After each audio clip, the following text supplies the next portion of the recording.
A very good morning to one and all. Today we were discussing about embedded system design. So, in this embedded system design subject, we are going to have five different chapters. And in the first chapter, we are going to discuss about introduction to embedded system. In this chapter, it means like we'll be knowing the definition and we'll be knowing the applications and we'll be knowing a few characteristics and some attributes and all. And then in second unit, we'll be dealing with some core of embedded systems and all. Anyway, in the third from the third unit, we are going to learn about embedded firmware, means the software which has to be involved to design the embedded system. And then we'll be going to learn the real-time operating system. After that, the communications in Linux. Yeah, coming to the first unit, introduction to embedded system. So the definition of embedded system is an embedded system is a computer system with a dedicated function within a large mechanical or electrical systems, often with a real-time computing constraints. It's an embedded as a part of a complete device, often included hardware and mechanical parts. Embedded controls many devices in common use today. Right. So this embedded system can be defined in many ways. Actually, here I have given only in one sentence, one particular definition. So I can call an embedded system is a combination of electronic hardware devices and the software. So here the combination of electronic hardware devices, like it could be a one microcontroller or a microprocessor and the other IO peripherals. And here the IO peripherals could be something like electrical and mechanical devices can be added over here. And apart from this, so this hardware is also added with some sort of software, some programming language. So the combination of electronic hardware and software, some programming language, is called the embedded system. So in a short way, we can call that the hardware and software, the combination of hardware and software is called an embedded system. Anyway, you can see a small block diagram over here. So here you can watch a embedded computer, which is called as hardware, and within that we have the software. Let me say here the embedded system, the other way of sentence we can call the other than the general purpose computers. I can say our computers and laptops. The other than the general purpose computers, all other electronic gadgets or electronic systems, we can call them as an embedded systems. This is the other sentence or other definition here they have given. So for this embedded computer, we have some input variables and output variables, and we have connected to some interfaces, and the software and the other systems can be linked to this system. So this is what a general block diagram. Yeah, here the components of embedded systems you can see here. So now what are the components or hardware components are required to design an embedded system? Right. Let me say the main core part of our embedded system is processor. In place of processor, we can have a microprocessor or a microcontroller or a specific processor. In second unit, we'll be going to know what type of processors we have and what sort of processors we can use in place of this block. So this is the most important part in our embedded system. The second requirement is nothing but a memory. So as we write the program, so that has to be stored and transmitted to the processor. So this is what a program memory or data memory. Here we can use a RAM or ROM. So generally for an embedded system, we need both RAM and ROM to execute. And towards this, the first part, as I said, processor, and second is memory, RAM and ROM, and the third what we require is input and output devices. So where you can see here input devices and output devices. So these input and output devices could be anything, something like sensors, some inputs, keyboard, mic, and everything. And the output devices could be like some sort of activators, motors, lights, and all. And these are much more important, these three: processor, memory, and input and output device.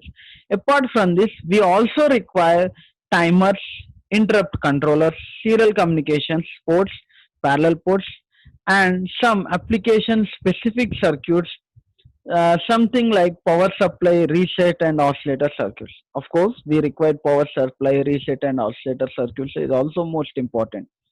And depending upon the application what we use, there may be a chance of changing the timers, interrupt controllers, and parallel port serial communications, and some particular application specific circuits. So those are related to that particular application, which particular embedded device you are going to design. Now, yeah, I just want to give the difference between embedded system and general purpose computer. So this is what the left side, what you can see is general purpose computer, which is having a system unit, a CPU, and towards that we have interfaces, some monitor, keyboard, mouse, speakers, and all. Guys, if you can see right side, these are the embedded systems. So the major difference between these two are the general purpose computer is meant to work with any different purposes. But coming to the embedded systems, this embedded system is going to execute only one specific application. It could be a washing machine, AC, or a microwave oven, or an iPod, or an player, and all. So this is how these different applications, the embedded system is meant to execute only one particular specific application. Of course, right now whatever we are using our mobiles is for multi-purpose. uh, yeah, that was an high-end embedded system, I can say. Fine. Yeah, coming towards the history of embedded system. The history of embedded system, it was all about like in 1966 or 1961. At that time the American was started using this embedded system. So in this embedded system was designed by MIT, Manchester Institute of Technology. In that university, the laboratory, the instrumentation laboratory, they have designed the Apollo guidance computer, where this Apollo guidance computer is meant for missiles, to give the guidance, or like to give the navigation values to the missile. So this is how they have used this Apollo guidance computer.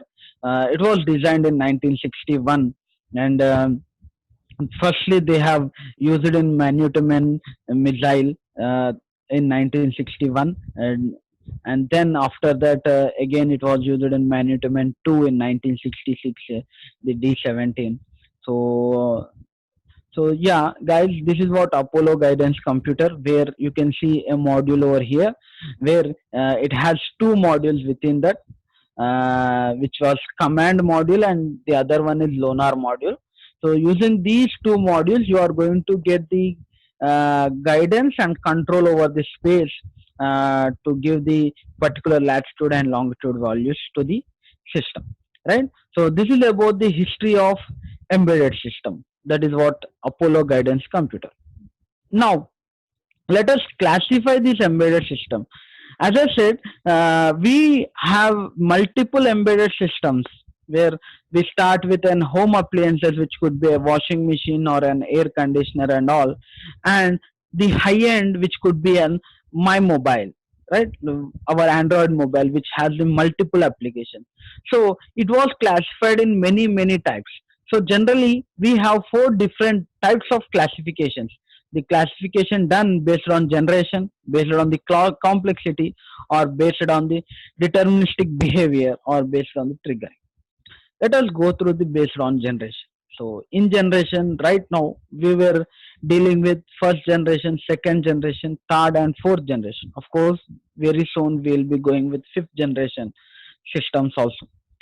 So in first generation, we were used only 8-bit microprocessors were in our embedded system. So that was like very basic enough. And slowly, as the generation increases, we started using microcontrollers, right?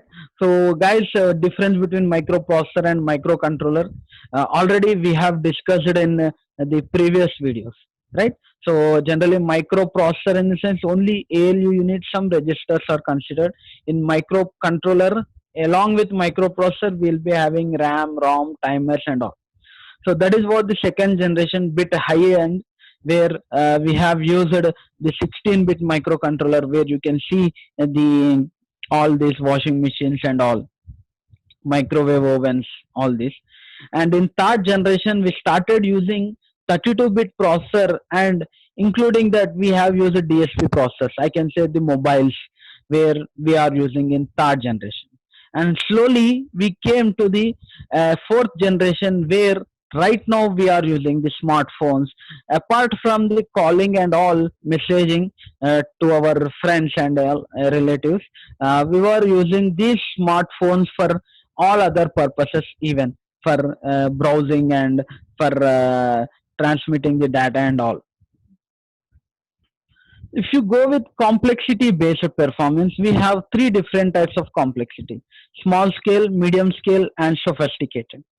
Where in small scale embedded systems, like we can say it will run with only single application, I can say washing machine and a few microwave ovens and all. And if I go with a medium scale, here we have to use something like a high end application software. And here the we'll be using for one or two purposes even. So where my older mobiles, or like I can say some cars where we have used last 5 to 10 years back, where for airbag, only for airbags, and we were using the embedded systems for airbag opening and door controlling. Now we were running with sophisticated systems, where uh, we have to use operating system in our embedded systems, right? So generally if you go with a small scale or medium scale, there we won't going to use operating system within that. A application program is more than enough to use that uh, embedded system gadget. Whereas like right now the high end sophisticated, there we were running with multiple applications. So when we are running with multiple applications, surely at that situation we need to deal with the uh, multiple applications. When it happens, then we need to go with the operating system, and it should be a real time operating system. Now guys, so in the same way we have the other way of classification based on deterministic and behavior.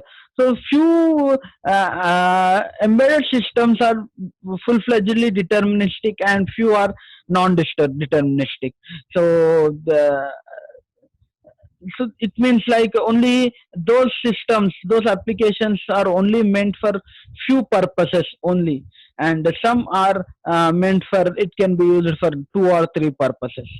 And the other one is triggering based. The triggering in the sense where human interference is little bit required. In some cases human interference is not at all required. So this is what triggering and non-triggering based system. Now, let us know what are the major application areas of embedded systems. So, if I can see here in consumer electronics like cameras or cam recorders or something else, like these are the consumer electronics, um, where you can see in household applications.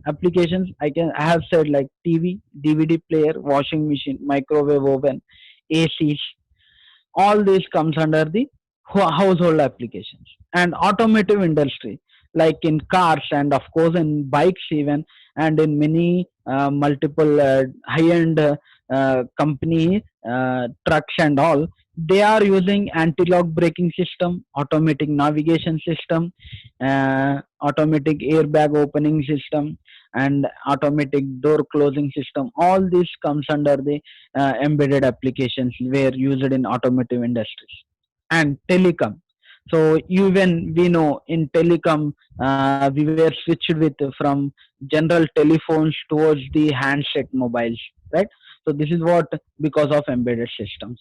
Of course, our mobile, what we are using right now, is also called as an embedded systems, right, guys? You can see here many different applications where you can have the embedded in this. Yeah, what is the main purpose of embedded system? So the purpose, when comes to the purpose of embedded system, if I can say washing machine, what it is going to do? It is trying to process some work. As I'm trying to give the instruction, it is going to work on them. So I can say it is a type of controlling. It is, I'm trying to control that machine. Microwave oven, it is also a controlling. Let me say, what is about my mobile? It is trying to communicate. And if I say some sort of medical application, they are trying to monitor. So like that, we have different purposes of embedded systems. Let me go through each and every one. So first one, data collection or storage, like our digital cameras, where this digital cameras is trying to collect the data with the help of taking the capturing the images, and they'll be trying to store the data in the RAM, the storage memory what it has, generally the ROM, SD cards, and all. And this storage will be done with the help of the microcontroller. As we give the button, we as we press the button save, at that time the microprocessor is trying to store the image into the our SD card, right? And coming towards the data communication, the whatever the routers you can see here, Wi-Fi routers and all, these Wi-Fi routers are trying to take the internet. They'll be trying to act as a one particular IP address, and they'll be trying to retrieve the information, connect to the internet, and they'll be trying to communicate with five or six mobiles, right? So of course, if it depends upon routers. So this is what the communication, right? So they are trying to communicate. They, if with the help of my mobile, if I try to search for the location, that link is gone to the router first. The router will send the request and then take the answer and transmit to me again. So this is what the data communication we can say. So I'm giving taking only one or two examples for the purposes. Yeah, of course. Apart from these applications, we have multiple different applications for the same purpose, even, right? So now data signal processing. So guys, if I take one now high-end mobile, it has the data signal processing, data communication, multiple purpose, as I said. So if I take only an particular application where only the data signal processing can be done, yeah, this is what the hear aid, right? The people who cannot listen clearly, who cannot have the uh, good hearing capability, they use this hear aid. Using this hear aid, they'll take this consisting of microphone and a speaker, whereas it takes a small voices, even it tries to filter it out and gives you, apart from the noise, it gives you the clear voice to your ears, right? So this is what a signal processing. Here you are trying to filter out the noise, and it is trying to give the clear voice of the what the information is going to filtered and given to the receiver. It means my speaker. Yeah, monitoring.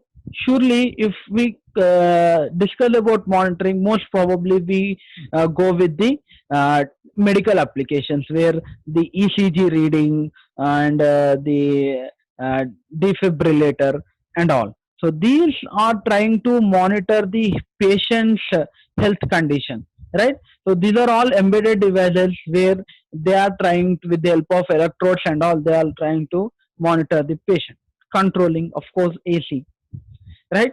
So in AC, I'll be trying to change with the help of some particular remote, or now the high-end air conditioners are came with the help of the sensors, temperature sensors. If you put the air conditioner with 22 degrees, it means like it test with the help of temperature tester, it will test the room temperature. If the room temperature is more than 22 degrees, it tries to maintain 22 degrees, and if the room temperature is less than 22 degrees centigrade, surely it will stop giving the cooling, so that it automatically stops the giving the compressor with the help of the temperature and control microcontroller, and it stops the giving the cooling towards the room, so that it maintains 22 degrees. And if it crosses more than 22 degrees, again it starts giving the cooling to us. So this is one type of uh, purpose we use embedded system. Of course, application specific user interface, where uh, we were using these high-end mobiles. All these high-end mobiles comes under the application specific user interface. We will be having multiple applications in our mobiles, where you are specified to that application, and you can use those applications in your mobiles. So these are the different purposes used in the embedded systems. We also have few attributes, or I can say characteristics of an embedded system. So if you design an embedded system, we should check about that few characteristics of an embedded system. Even if I say, if I want to get a get connected or get communicated with some particular person, so I just want to know the characteristic of that particular person, then it will be very good for me to get communicated, right? So in the same way, the characteristics of the embedded system, if you are trying to design the embedded system, you should have some particular characteristics and some unique identity to your system. So what are those characteristics or attributes? So application and domain specific. Your system should be application specific. If you are trying to design for one particular application, it should be specific to that, and it should be very reactive in real time, right? As per the response, it should be respond immediately, right? So that it should be, we should take care, and it should operate in harsh environment. It's not that if you have designed your system within a laboratory, it is going to work in only that. No, even the temperature uh, changes in very real time environment, and it may be a high end and highest temperature, it may be a very coolest area. In those environments also it should work, and it should be distributed. It means like uh, it should be capable of adapting any environment. It should be capable, means if let me take a good example, like in cars.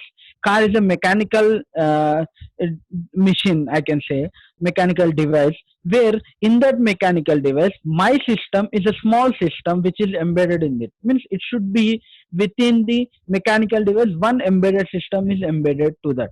So this is what they distributed, and it should be very small, and weight should be calculative. Means if you design a system, that should be most portable enough, and power consumption should really, if you are designing the embedded system, that should be a very low voltage. Mostly our electronic devices will take only um, 15 or 12 volts of DC, and now we can see 5 volts of DC, 9 volts of DC, and now the technology is running what 3.3 volts of DC. It will take only 3.3 voltage of DC current. Yeah, those are the general characteristics we should go with, and some quality also we should consider. These are the quality attributes of embedded system. right? So we should know, when you are trying to buy some electronic gadget, you will be trying to know some quality of those embedded systems, right? So these are the in these quality attributes we have two types: operational and non-operational quality attributes. Let us know the operational quality. When you try to use uh, uh, that you particular embedded system, these are the how it responding, and in what way, in how much fast it is going to be, and in how much accurate it is going to give. That is what throughput. Response, how much fast, within how much time it is going to respond. Throughput means, if I say, if I operate my AC, if I click on increasing the temperature, within how many microseconds, within how much second it is going to respond. Throughput, how much accurate it is going to give. Reliability, how much accuracy and how exactly it is going to work. Actually, reliability is like how much accurate it is enough. Throughput is means uh, towards how many years, or towards how much time it is giving the exact response. That is what the throughput. Maintainability. So make sure that if there is any problem with your system, that should be happen very easy enough. That should be repaired very simple enough. So if I can say, mm, where the if I get a problem with Android mobile, we have multiple persons to be get repaired. If I get the repair with my iPhone, yeah, there is a circumstance like I cannot get repaired very fastly as if my Android mobiles. Security systems, yeah, we should maintain the security and safety. Security in the sense like, that should be having some authentication, that because right now we are having in our mobiles the authentication of fingerprint or password, like that.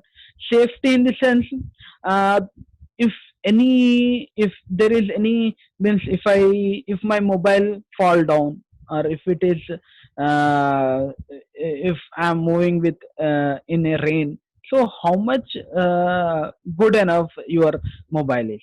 That is what these operational quality attributes. Non-operational quality attributes, these non-operational quality attributes, generally we are not known to the users, but when a designer and a developer, embedded system developer, will try to know all this.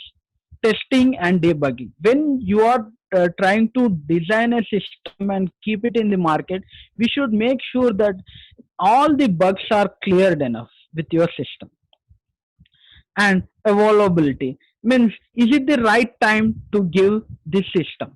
Portability, make sure that that should be used by multiple persons, any person can access your system.